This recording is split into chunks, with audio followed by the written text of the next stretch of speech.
Casimiro may panibagong patutsyada, Pacquiao napalaban sa mas batang boxer.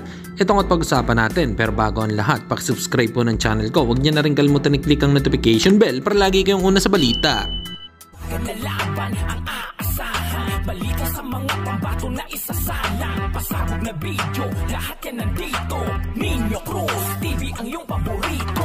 Pag-usapan nga po natin mga kaboxing, update sa mga laban na paparating. Official announcement sa September 3. Location, Ariake, Arena, Japan. Naoya Inoue versus TJ Doheny. Undisputed Super Bantamweight Championship. Yoshiki Tokei versus Daigo Higa. Andy Hiroyoka versus Ismael Barroso. Interim WBA Super Lightweight Championship. Toshiki Shimomachi versus Ryuya Chugawa. Japanese Super Bantamweight Championship. Yan nga po ang mga bigating mga laban ngayong taon. Samantalang update naman kay pambansang kamao Manny Pacquiao, naglabas nga ng video habang nakikipag-sparring sa mas batang boksingero si Pacman. Tila na dun pa din ang galaw ni Pacquiao, bagamat pansin na din na medyo hindi na ito sharp gumalaw dahil na din sa edad nito ngayon.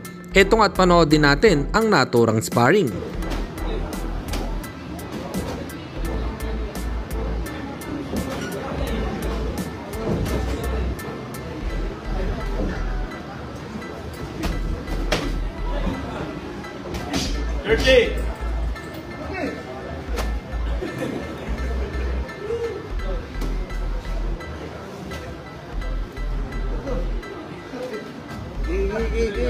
Sumbag Carlo, sumbag.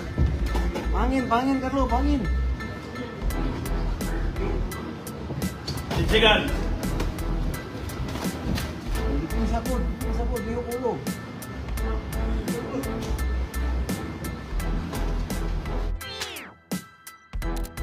At sa kabilang balita naman tayo mga kaboxing, tila may panibagong cryptic post si Cuadrolas It's My Boy sa kanilang social media account na parang may pinatatamaan itong tao.